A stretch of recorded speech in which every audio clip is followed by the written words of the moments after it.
કચ્છ જિલ્લામાં ખરીફ પાકનું 92,000 હેક્ટરમાં વાવેતર થયેલું છે।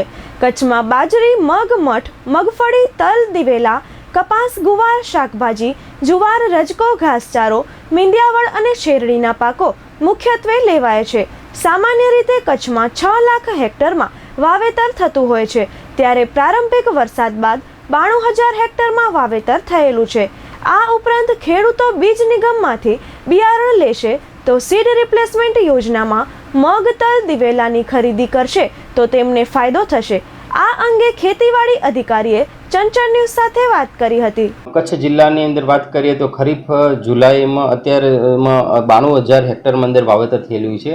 એની અંદર મુખ્ય પાકની અંદર મગફળી, તલ છે, દિવેલા છે, કપાસ છે, ગવાર છે, શાકભાજી છે અને ઘાસચારામાં વાવેતર થયેલું છે। સાથે સાથે કઠોળ પાકોમાં મગનું પણ વાવેતર થયેલું છે।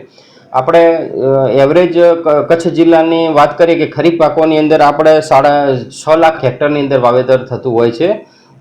લાસ્ટ યરની અંદર 6,37,000 હેક્ટરમાં વાવેતર થયેલું છે અને અત્યારે આપણે જુલાઈ 10 સુધીમાં અત્યારે આપણે 92,000 હેક્ટરમાં વાવેતર થયેલું છે।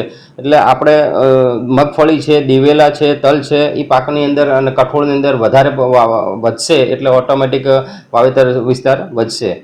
બીજું વાવેતરની અંદર બિયારણની વાત કરીએ તો અત્યારે ખેતીવાડી ખાતાની એક નવી યોજના છે, સીડ રિપ્લેસમેન્ટ રેટ યોજના આવેલી છે। એની અંદર મગ છે, તલ છે, દિવેલા છે।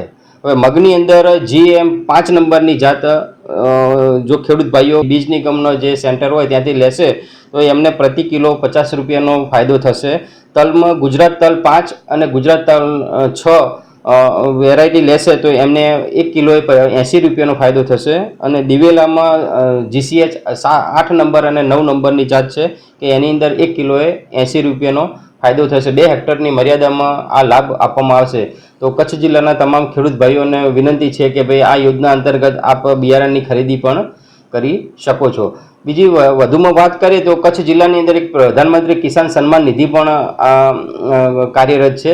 એની અંદર જે ખેડૂત ભાઈઓના આધાર સીડિંગ થયેલા નથી અને જેનું આધાર સીડિંગ બાકી છે, KYC બાકી છે, તો એ ખેડૂત ભાઈઓને પણ મારી વિનંતી છે કે આપણે વારંવાર અગાઉ પણ આ બાબતે માહિતગાર કરેલા હતા। જેનું KYC બાકી હોય KYC કરી લે। જે ખેડૂત ભાઈઓનું આધાર સીડિંગ બાકી હોય તો આપનું જે ખાતાની અંદર બેંક ખાતું હોય એ બેંકની અંદર જઈ અને આધાર સીડિંગ પણ પૂર્ણ કરાવે, જેથી PM કિસાન યોજનાનો હપ્તો આપણને મળતો રહે।